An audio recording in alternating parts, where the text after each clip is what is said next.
Welcome back. All right. Welcome, everybody. Hello. Welcome to Fab Friday. We were trying to Instagram Live at the same time, but we are going to go on Instagram Live. We'll do it later. It'll be awesome. So super excited to have you guys here today. This is the one-on-one Up Your Brave live stream that I just started doing last week. And this is a great time to dive into a specific topic or to feature a fabulous person. And today I've got the awesome Shelley G. I want to call you Shelley G. Shelley Gawith with me. Hey, Shelley. Shelley G. I like that one.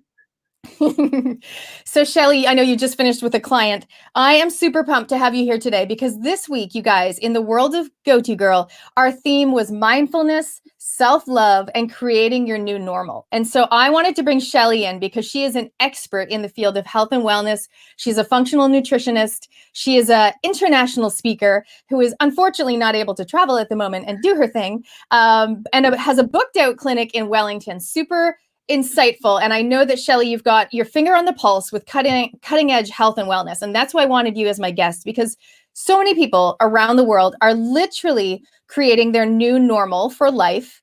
And part of that, I would hope, is their new normal around wellness. So what can you share with us today? Well, Nat, where do we go with that? And I think the key thing, especially for us in New Zealand and Australia, down this end of the world at the moment, is wellness at the moment. We all need to be focused on our wellness come into winter at the best of times anyway. And I know that a lot of people have used this time during the lockdown to really regroup and really think about their health and think about, like, this was a health crisis. It wasn't a GFC at the time, like it wasn't a financial crisis. It might turn into something else, but it was directly related to our health and worldwide. So it made people really wake up and think, hey, is there a common denominator here? Who is being impacted by this virus? Should I be worried? Should I be scared for my health? And what can I really do to make sure that I am in the best health possible? Because when you take away holidays, when you take away shopping, when you take away restaurants, what do we have every single day? We've got our bodies and we've got our health. And if you wake up with stiff joints every single morning because you're eating something that's inflaming you, well, you're not going to be able to do the exercise that you wanted to do. You're not going to be able to live the life that you love and the life that really gives you passion and energy. Yes. And like you also have your mindset as well, right? So a lot of people, I think, lockdown was an interesting time for people to think about how they show up every day, how they feel in their own body, and also what they think about. And I know that you, we won't go into it in too much detail, but just to paint a picture for people, Shelley has a massive background, not just in health and wellness, but her own personal journey where she literally, correct me if I'm wrong, could not get out of bed for like 6 months or something. And her dad had to carry her as a 30-year-old to her doctor's appointments. Like that's how bad it was. Oh my gosh. So you've been through the journey and you literally, healed yourself to a certain extent, and is it with mainly food? Is that right? And that's 100% right. It was mainly, the key part was diet. And the thing that keeps me healthy now is diet. Like, yes, you can use nutritional supplements, you can use different supports like detox, all these different things, and movement's really important and mindset's really important and our brain health's really important. But we get the opportunity to bring health into our bodies at least 3 times a day, if not more, for a lot of different people. So every food decision you're making is either pushing you towards really good health, or it's pulling you away and it's creating inflammation and it's creating disease and it's creating symptoms in your body that you don't want to have. Now, you've just said inflammation twice, so I really want to dive in, because when you say inflammation, I think about, like, you said achy joints before. I think about like tummy problems, but it's not just there. Like, how can it actually present? Well, Nat, the interesting part of what you've said about that is, and me using the word inflammation, is I remember when I first started about 18 months into having my clinic and seeing one-on-one clients, a client asked me, like, what did I see common? And new clients still ask me, is there an area that I specialize in? Like, is there something that I see all the time? And after this 18 months, I had this really good stock standard answer of everyone's an individual and, like, it's very unique. And this is all true. But what I realized was it got me thinking, and I thought about that, and I was like, actually, what I see all day long in clinic, on my online courses, speaking with corporate clients, is inflammation. We're a population, we're a world of people that have got inflamed bodies. And my job is to dig deep with each, where it becomes individualized is the cause of inflammation is different for every single one of us. But whether it's a brain disease, whether it's Alzheimer's, whether it's anything to do with loss of memory, any of these types of symptoms, that is inflammation of the brain. What we've got to do is work out, but why is the brain inflamed? Alzheimer's, like all of dementia, all of these, why are the numbers for these diseases going up? Yeah. IBS is going up. Like just even having loose stools or being constipated, headaches, migraines, PMS, not being able to get pregnant. All of these things are things that your body is inflamed and it's out of alignment with its healthy self as where it should be to be optimal so you can live the life that you absolutely love. So symptoms can show up in all sorts of different ways, but a symptom means your body's inflamed. Do not ignore it. Okay. That is massive. And you just threw out a whole bunch of conditions, right? And ailments and diseases. And people will be going, wow, that's a lot of stuff. Does it really all come down to inflammation? Hey, so for those of you that are watching live or watching the replay, please go ahead and let us know where you are geographically. It's always interesting to see. And secondly, if you've got what I'd love to know is like, do you, what health-wise, how do you want to show up for your new normal? What is your new normal for health and wellness look like to you now that we've got this, people normally make resolutions at New Year's, right? Now we've got this post-lockdown time when people are actually going, hang on a second. Do I really want to be as busy as I was before? Do I really want to work in the office, driving back and forth 5 days a week? But also, hopefully, how do I want to show up for my health and wellness? And so have a think about it, people that are watching. What does your new normal look like? Give us one word or one sentence of what you're going to incorporate. Like some people might go, I'm going to do my mindfulness activities. I'm going to drink more water because Shelley told us about drinking from a straw the last time when she was on my other live stream. Here's a question. Which would you prioritize, sleep or nutrition first? Oh, that's a really good question because it's a really tough one. And it's a bit entangled. So if your body's really inflamed, back to that inflammation again, and from the food that you're eating. So if you get a symptom after eating your breakfast, your lunch, or your dinner, so say you get bloated, say you get indigestion, cramping, loose stools, anything like that, that is going to keep your nervous system in a stressed out state. When you're in a stressed out state, you're not going to get really good quality sleep. So it's a bit of the chicken or the egg in terms of, so if you keep eating foods that you react to, you're not going to get really great quality sleep. But equally, if you don't get great quality sleep and prioritize it, that throws your hormones out. So then you want to eat more during the day. So you start craving the more sugary foods. You start craving food for energy rather than just for nutrients for your body. So then you often eat more foods that cause you inflammation, which then throws your sleep out. So it's a bit of a chicken or the egg. What I would say is pick one and just do it. So if sleep's easier for you to prioritize because you can set a bedtime and that feels easier for you, then do that. If you feel like food, you're really passionate about it, you love cooking, and you really want to change your whole family's health, then do that. But don't try and do both at the same time because you can get overwhelmed. Yay, I love that answer. I love that. And it's not so simple. It's obviously, but choosing one is realistic. Yeah. Whereas other times people go, you know what, it's too hard basket. And they're like, I'm out. And every client that comes to see me and corporate clients, that's how women feel. We feel overwhelmed. We feel like it's too hard and we've got to get everything right straight away. Health does not work like that. What we actually want to do is incremental lifestyle changes, because then it becomes a habit. Then it becomes a part of your routine. Then it becomes a part of your norm. So then it's not even hard because it's just normal. You don't even question it. You don't even think about it. It's just rote learning. That's just what you do.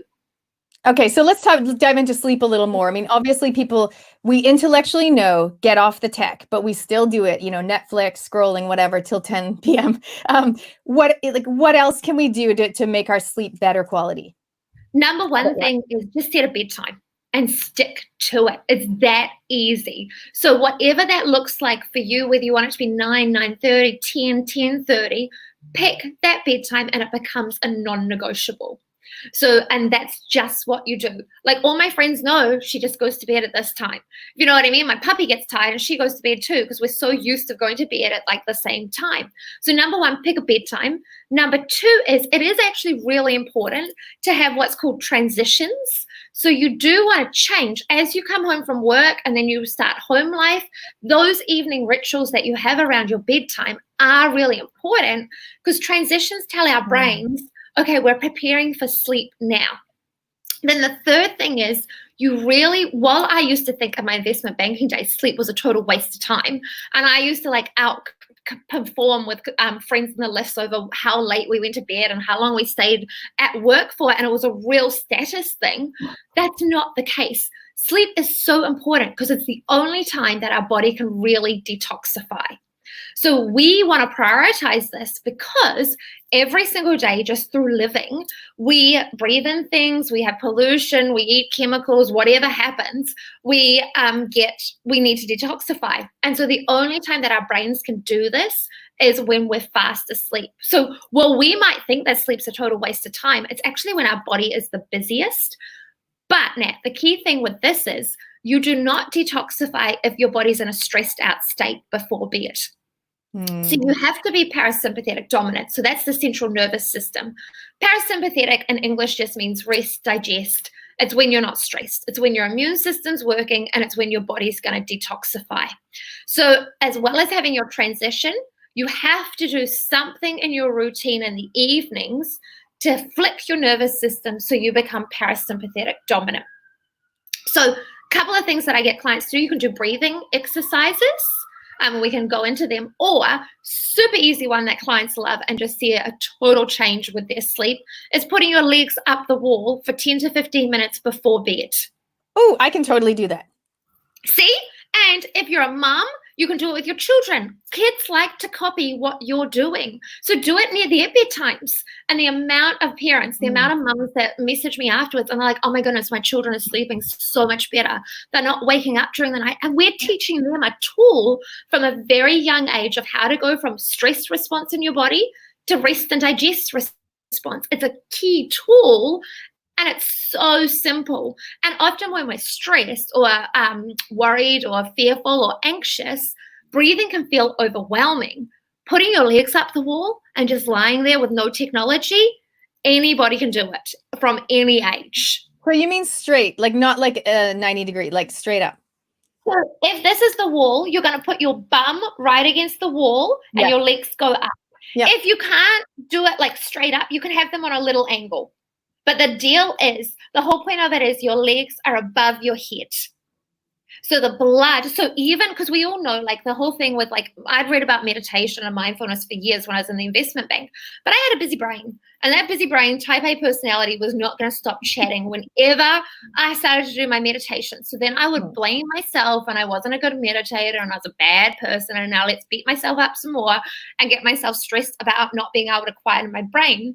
The trick with the legs up the wall is we're still going to have busy brains because that's us. We're still the same person. But the blood flows away, so it naturally calms your brain down without you needing to do anything.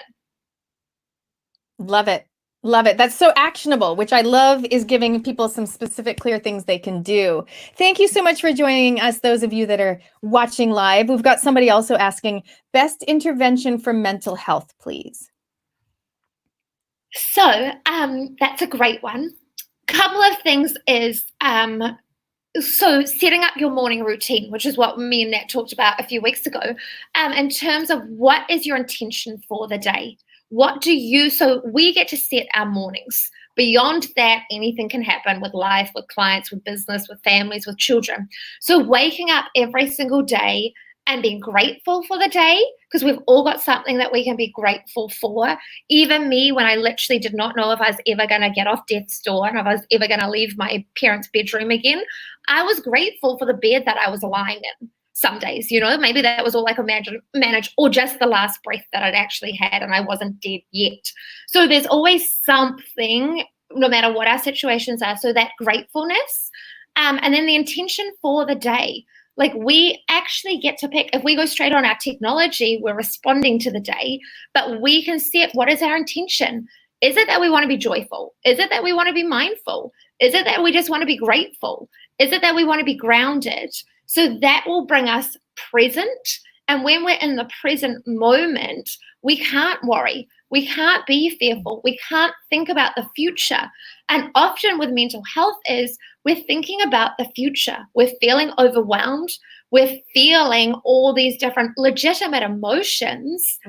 But if we stay present and grounded, and the other thing is, if we find it really hard to ground ourselves, getting out into nature, so barefoot in the grass, in the bush, the earth will naturally ground us. Yeah, I think that's so good. I've heard that before about, and I make myself take my socks off. I don't like being barefoot. Like naturally it's, I just feel cold and I just don't like it, but I will literally take off my socks because people like you have said to me, you are more grounded when you actually connected with the actual earth. I mean, I use essential oils to help me be grounded, but also there's so many more things like going out into the nature. You know, even if it's into your own backyard, but ideally, right, into like actual nature, like going for a walk. Yeah, With no tech. Essential oils can also ground you, can also help your mental health, can also, and then tapping is another really good one where you can release. EFT tapping will release emotions in your body as well. So that will really help you feel more present. That will help your mental health as well. So there's a lot, and then just legs up the wall throughout the day. If you feel really overwhelmed, maybe you need to check in with your body lots and just reground yourself and recenter yourself as many times as you need. Hey, so while we're filming this, you know, we've just done our first week almost of level 2, but whether people are watching this anytime in the future, it's all very relevant. Everything we're talking about is so relevant. But specifically now, Shelley, where people are going back into, you know, the real world work cafe. I saw someone post the other day about social anxiety. So while we'll just stay on this theme of mental health, what else can you share with us around either just mindset or body immunity around just looking after yourself at this crucial time? Totally. And social anxiety is not to be laughed at. There's a lot of people actually experiencing this. It's a very real fear. Like it is really scary for a lot of people to come back into the world. And what does that look like now? And am I going to be safe? And is this virus, what is going to happen? And whatever that anxiety is, when it's not coronavirus related, if this is years to come watching this. So, and I spoke to psychologists in the States recently about this very real fear of how they're dealing with it over in America. And some of it, the best tool that you can actually do as you come out, whether it's going back to work, whether it's meeting friends again, start to actually mentally rehearse it. And this is an NLP technique. It's a brain technique. So if you're going to go to the cafe or if you're going to go to the whatever it is going to be, and this is what I spent lots of time doing when I was in bed. So I would start to mentally rehearse myself being able to walk to the organic grocery store. So for people that are really fearful, to do a bite-sized chunk. So maybe it's taking your children back to the playground. Maybe it's going to get your favorite coffee. Maybe it's whatever it is for you. But start mentally rehearsing that in your brain and looking at all the great things, all the positives that come from this. How great it is seeing your friend wave at you across the street. How great it is talking to the barista. How fun it is seeing your children smile as they go down the slide again. Like we get to mentally rehearse these things. And what I see, and myself included, so I'm not on my soapbox before, is that our brain is a muscle. We go to the gym to exercise and get muscles. But a lot of us just let our brain run wild. We just let it go wherever it wants to go. But we actually get to train it and we actually get to work it. So how you want your first experience to be, or whatever your fears are, we get to train it and we get to mentally rehearse it and work that muscle. And then on the other note, with your immune system, when your body's in a stressed out state, so whether that's from anxiety coming back into the world, whether that's from the food that you're eating with a symptom, whether it's dehydration, whatever it is, you overproduce cortisol, which is what your adrenals, your energy hormones in your body pump out and produce. So that should give you good energy for living the life that you love. When you're stressed, you pump out this cortisol. When you're pumping out lots of cortisol, you bring down your immune response. So you're going to be more likely to get a cold. You're going to be more likely to get influenza. You're going to be the one picking up these sicknesses, ailments, illnesses, whatever it is. So the more, and whether that's by doing your bedtime, whether that's doing your breathing, one of these other techniques we've talked about, or looking at your food, you are increasing your body's ability for the immune system to work better. Awesome. So many good tips here, you guys. And thank you for your comments. We got Lorraine Hamilton also in Wellington. Steph Johnston says, I've done the legs up the wall for an injury before, but not heard about it for sleep. Love that idea. So Steph, definitely let us know how you go. I'm going to start doing it tonight. I'm going to start doing it when I'm reading my youngest as his story book. Sometimes I do my exercises during that time, not always, but I'm going to start doing it. And I'm going to get my, kids to do it with me if they're keen. Lorraine, also in Hamilton, says, so true. My clients coming out of lockdown are back in the same stuck state as they were when they went in. As we move through these transitions, the stress levels increase, and that reduces our capacity to manage ourselves. Completely agree with this advice, Shelley. Mm-hmm. Thank you, Lorraine. You know, it's interesting. I had Greg Ward on one of my previous live streams. Lorraine has also been a guest. So if you guys haven't seen that series, check it out. It's called the Up Your Brave live stream panel. And I had Greg Ward on a session once, and he was saying, you know, when we're stressed, we don't, you know, normally we don't know what we don't know, right? We've all heard that. You don't know what you don't know. But when we're stressed, you don't know what you do know. Right? You don't know what you do know. Like, you just can't function so properly. So that was an interesting insight, I thought. So carry on. Go ahead. I was going to say, on that note, Nat, that's when you want to make these changes incremental. So you just do them on autopilot. So you don't even have to think. Because sometimes when you're stressed and you go fight or flight, your brain just shuts down, basically, and you can't make that decision. So if you're just daily routine is sipping your water. Like, I doubt you even really thought about your water, Nat, during this time, because you're just so used to sipping on your straw now, and that's what Nat does. Nat has her glass, she has her straw, and she sips her water. Like, it's so ingrained. Or it might be, I just put my legs up the wall every single night. That's what I do. So when you've got these techniques incorporated into your daily life, when stress happens, and whether it's coronavirus, whether it's we've lost our jobs, whether it's our child's sick, we're all living means we're going to encounter stress. And so it just means that you've already got these things so well incorporated in your daily routine. You've got the resilience there. You know what to do, even if your brain can't necessarily think for itself at that point in time. So far for the people listening, if you want, I'd love to see your comments, or at least write it down on a piece of paper for yourself.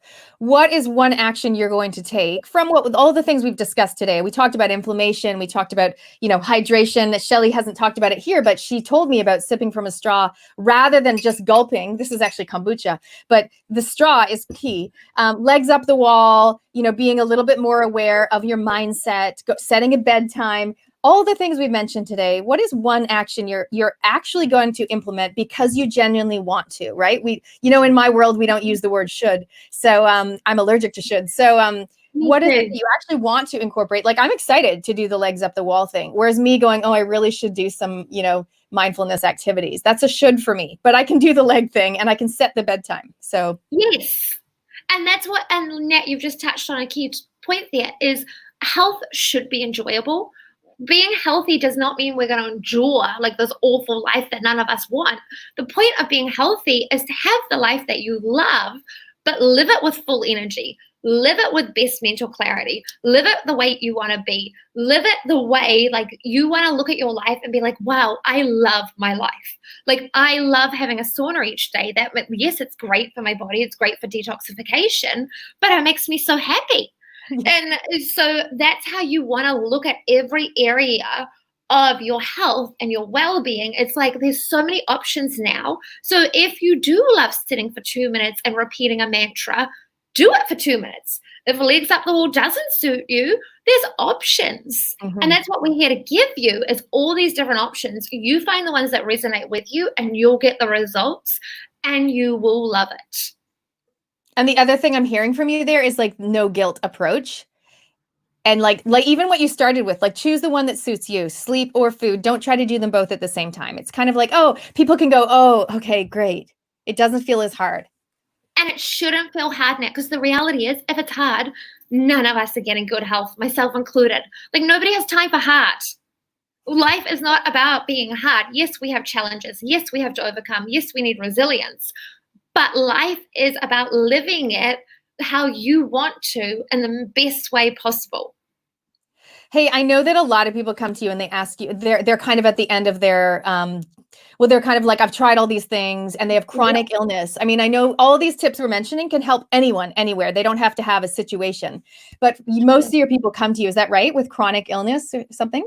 Yeah, 100%. And I think I've told you this before, Nat. Like, I don't be offended when most clients come to me and they're like, you know what, you're the end of our hope. Like, we've seen everyone else and nobody else can help us. So I guess we'll give you a go. And I'm like, and they're like, sorry to offend you. And I'm like, I'm not offended. Like, I totally get it because I've been there myself. I get it. But also, what I love seeing with my corporate clients is you don't have to be at the end of the rope to be there either. Like, all of us can be making, like, I wish that when I was in the investment bank, I'd been to see somebody like me.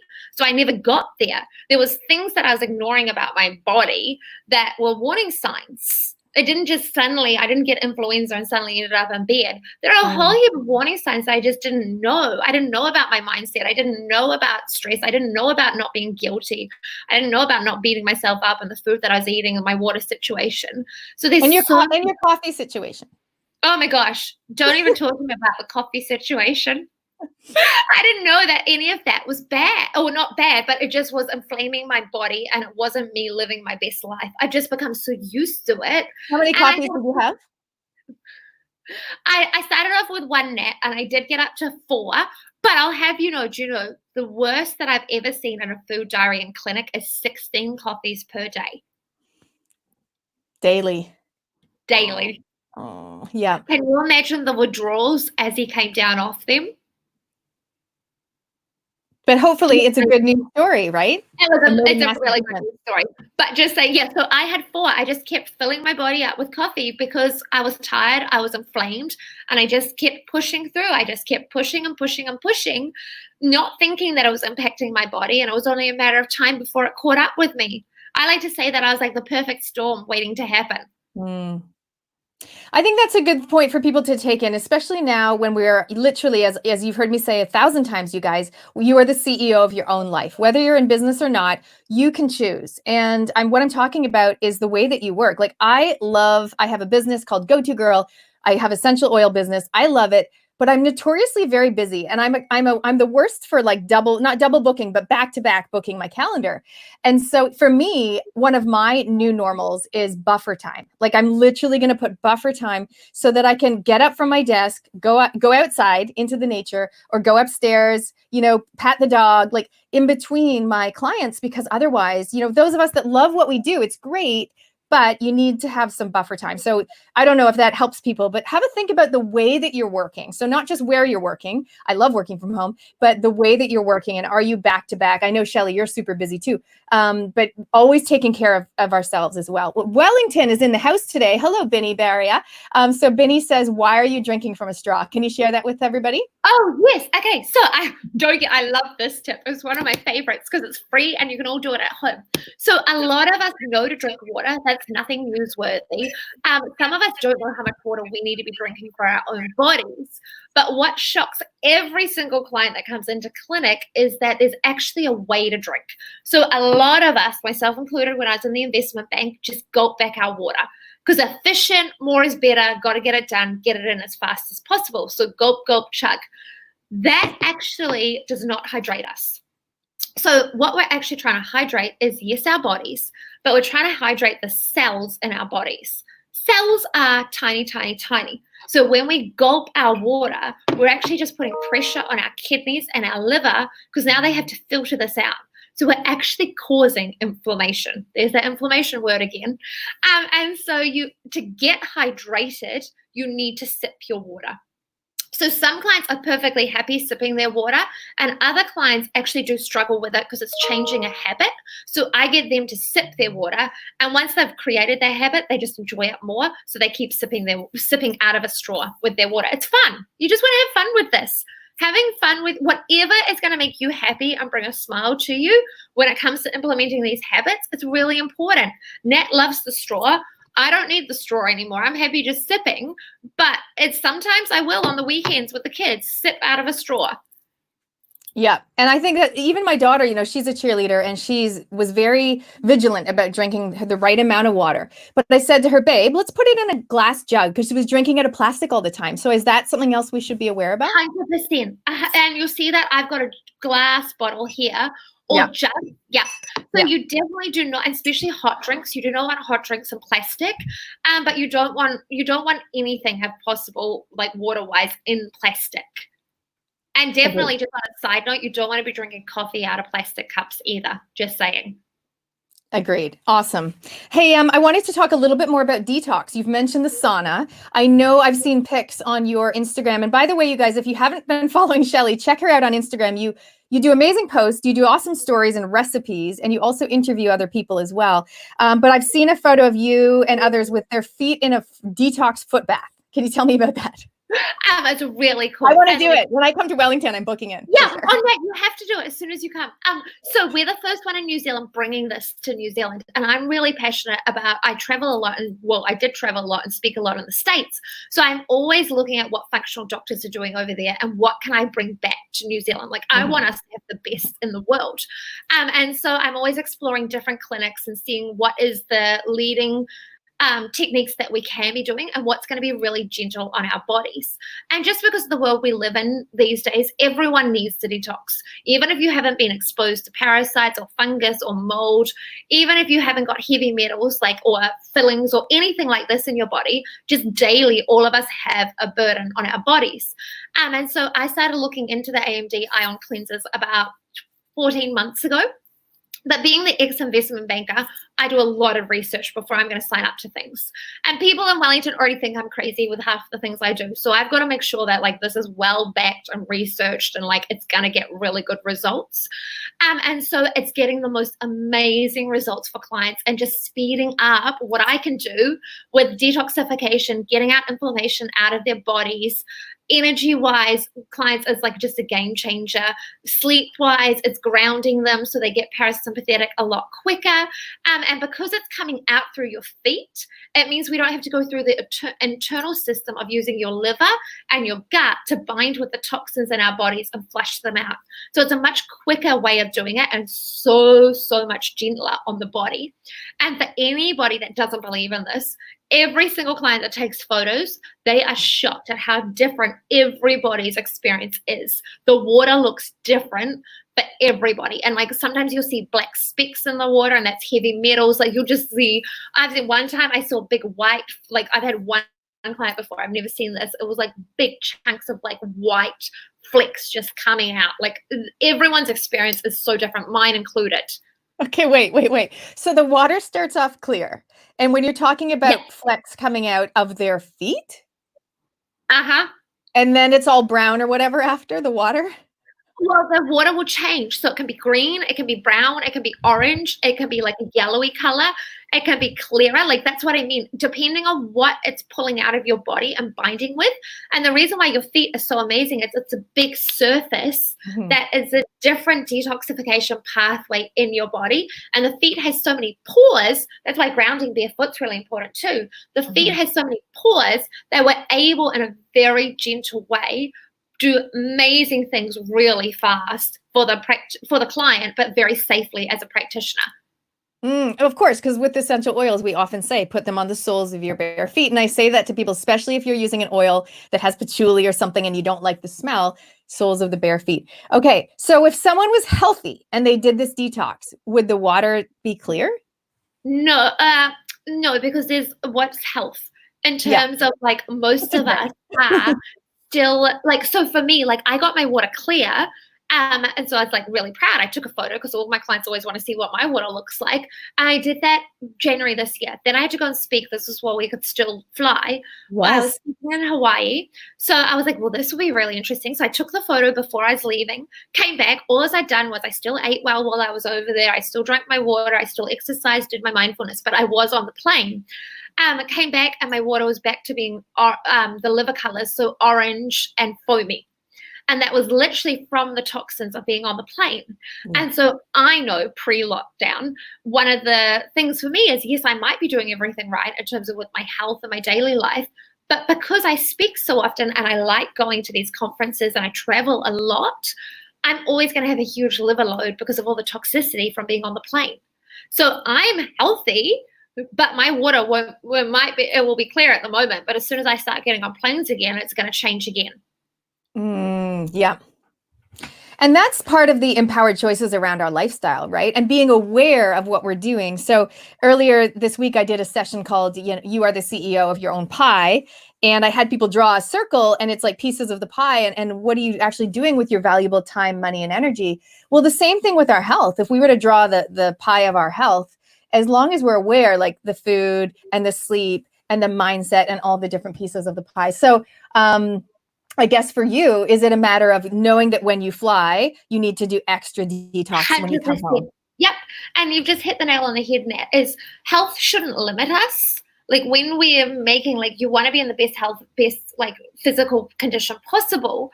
And then you make informed decisions. Like that's what I always say to clients. I'm just empowering you to make an informed decision. You might find that gluten causes you inflammation, but you still want to eat your sourdough and you go running to the toilet every single time afterwards. That's totally fine because you've made an informed decision. I know that flying is going to be a burden on my liver.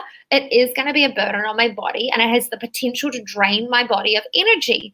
So I make an informed decision where I am really committed to always detoxifying my body, and I am just committed to it. It's a non-negotiable. I have to work it in to my lifestyle all the time. So it's an informed decision. Yes, I wouldn't have to do the saunas. I wouldn't have to do the foot cleansers. I wouldn't have to do all these things if I didn't fly so much. But I love being able to educate people, empower people, bring hope, and speak. So for me, it's worth it. It's the trade-off that I'm willing. Yeah. Exactly. I love that. Empowered choices. That is what I'm all about. I talk a lot about living in the impact zone. And I feel like you are impacting people and you're making empowered choices. I feel like we can all do that. We can all impact people and make empowered choices. I've got one final question, and then I'd love for you to let us know what's coming up for you or how we can find you online. I don't know if you can answer this. What is the one mistake that people commonly make? Is there anything that jumps out that we haven't already mentioned? Yeah. So everyone that comes into clinic tells me they drink enough. There's not a single client that tells me that they're dehydrated. And I can promise you 99% of my clients aren't actually getting hydrated for their bodies. I've got a small percentage like me, the overachieve, like super overachievers, where you're like, if 2 liters is meant to be it, I'm going to drink 4, which was me in the investment banking days. And actually how you know your baseline, not counting alcohol, not counting caffeine, not counting energy drinks or exercise, it's your body weight divided by 30. Yes, as an investment banker, so we love a good formula. So it's your body weight divided by 30. Check that you really are hydrated. Because the amount of feedback that I get. kg, body weight. Kg. Okay. Yeah, kgs. It's slightly different when it's pounds. When I talk on American TV, it's different formula. Yeah. So you want to, so getting yourself for your body hydrated. The amount of clients that tell me that they feel more balanced, they've got better energy, they feel better, like less brain fog, better mental clarity, like all of these things, it takes a huge load off your body in terms of that inflammation load. It's huge, and it's something that you can do for free very easily, and it's very measurable. You mentioned overachiever. Is it bad to drink too much water? Yes. So if you drink too much water, so when I drank 4 liters thinking that I was being also smug, you get, exactly, just like that, you get the exact same symptoms, or you do the same damage in terms of causing inflammation in your body as being dehydrated. I think that'll be a game changer for some people, because most people, I agree, 90% probably dehydrated. I'm for sure dehydrated. I bet you. But I think there'll be some that are like, no, I'm awesome at drinking water. And you're like, actually, it's not so good. Yeah. Exactly. So like the amount, like I see maybe one client every 6 months that's actually drinking the right amount for their bodies. Oh my gosh. Wow. Okay. Well, that's easy. All right. Thank you so much, Shelley. It's been amazing to just tap into your brain for, 38 minutes that we've been here today. Thank you so, so much. How can people find you? I already mentioned Instagram, but where can they find you online? And I know you have like a free quiz that they can do.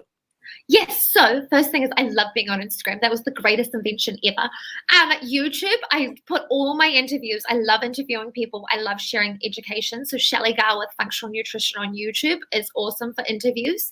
And then on my website, which is www.shelleygawith.com, there is a free quiz where you can start. If you're like, I don't know, is this even an issue? do the quiz. See if a symptom shows up and you answer yes to it, because then you know something's out of balance in your body and there is a small or a large amount of inflammation. So just get informed, get educated, and get empowered. If it's a small little thing that we're working with, it's so quick and easy to fix. Don't let it slide like I did and just keep ignoring it. Ignoring does not work. It just adds up and it turns into more of a chronic thing or a big deal where you're like, oh my gosh, getting my health back so hard. But when you nip it in the bud, it's easy. Love it.